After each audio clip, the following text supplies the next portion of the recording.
wageni mwakaribishwa Kenya yetu, hakuna matata. Ngiti jambo, jambo bwana, habari.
Request that we remove our headdress for prayers.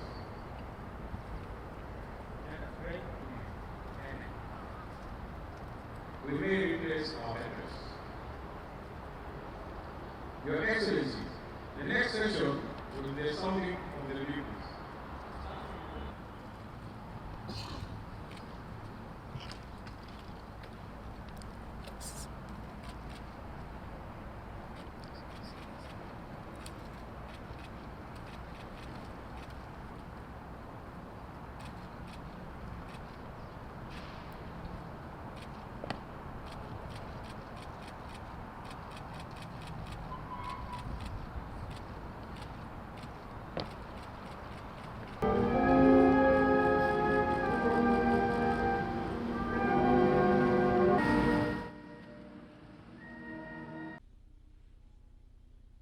Welcome, Your Excellencies.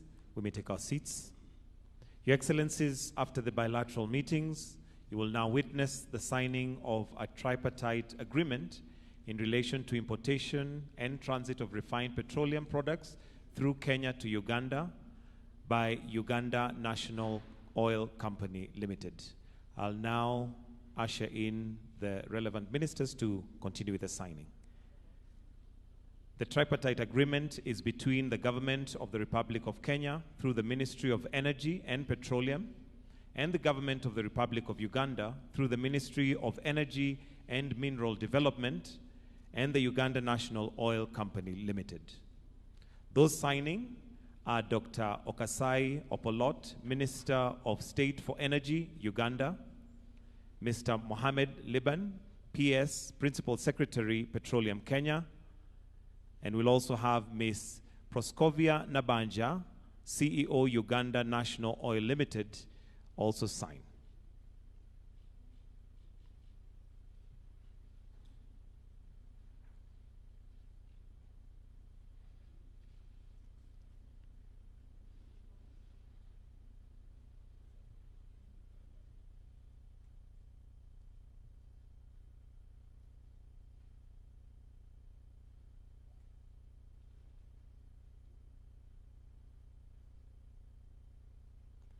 We'll also invite Ms. Proskovia Nabanja to sign, as it's a tripartite agreement.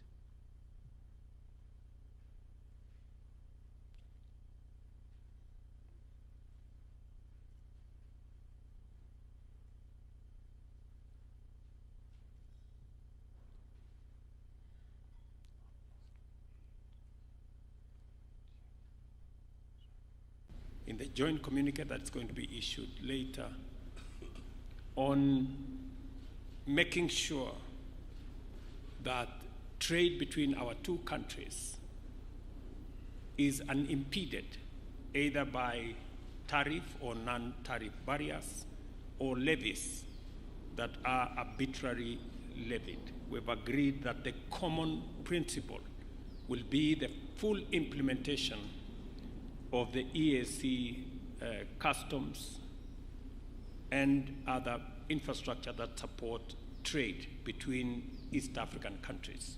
And therefore,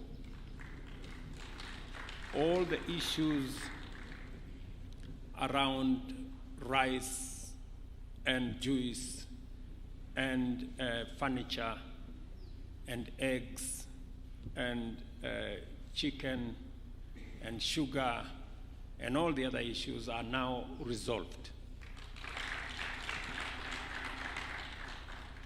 We have also agreed that we will now explore jointly the extension of the pipeline from Eldoret to Kampala that will form the conversation in the next joint ministerial committee. We have also agreed to synergize matters on environment to see how we can build our restoration of degraded wetlands and fragile ecosystems, including our water towers that is currently being undertaken in Kenya, including the planting of 15 billion trees, to see how that can be synergized with what is going, the environmental program that is going on in Uganda.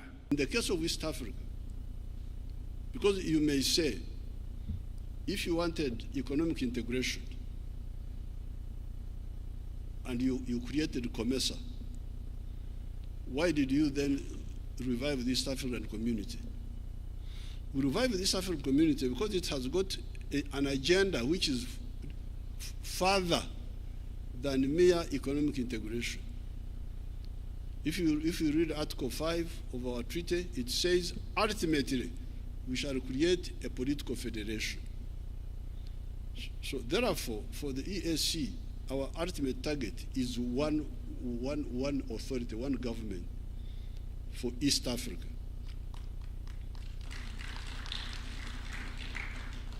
And the logic for it is that while you may handle economic prosperity with just mere economic integration, which is also not easy, because when you are different countries, you can see how long it takes. It would be, even for economic integration, it would be better if we were one country. But at least you can try. But with strategic security, you cannot handle it by merely being in an economic community. The only way you can do it is through political integration. Now, this is where so this is the second mission, political integration, historical mission, on top of the one of prosperity.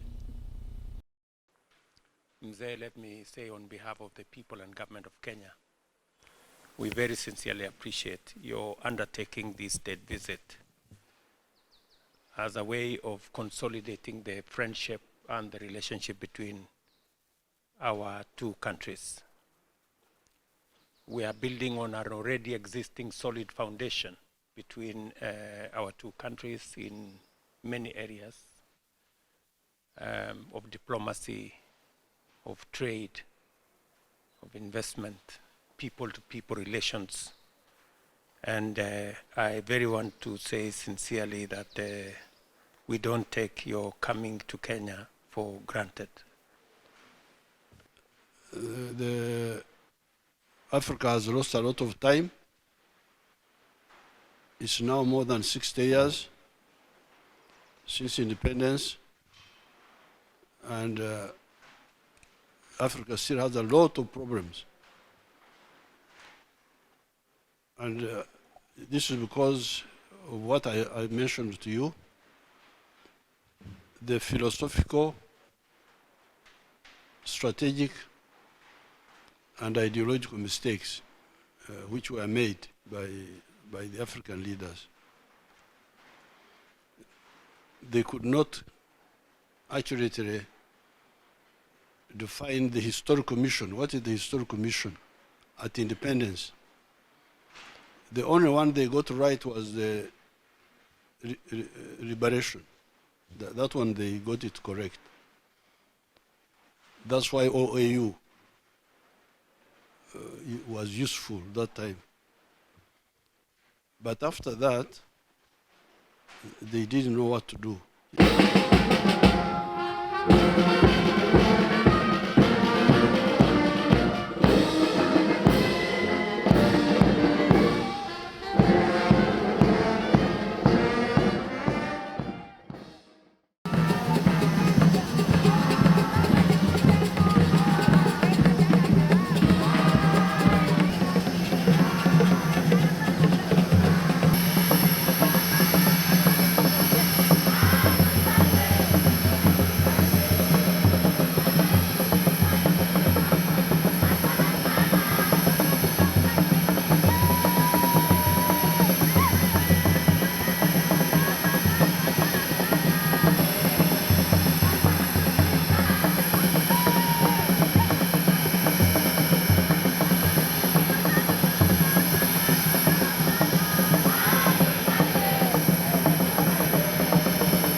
Habari gani?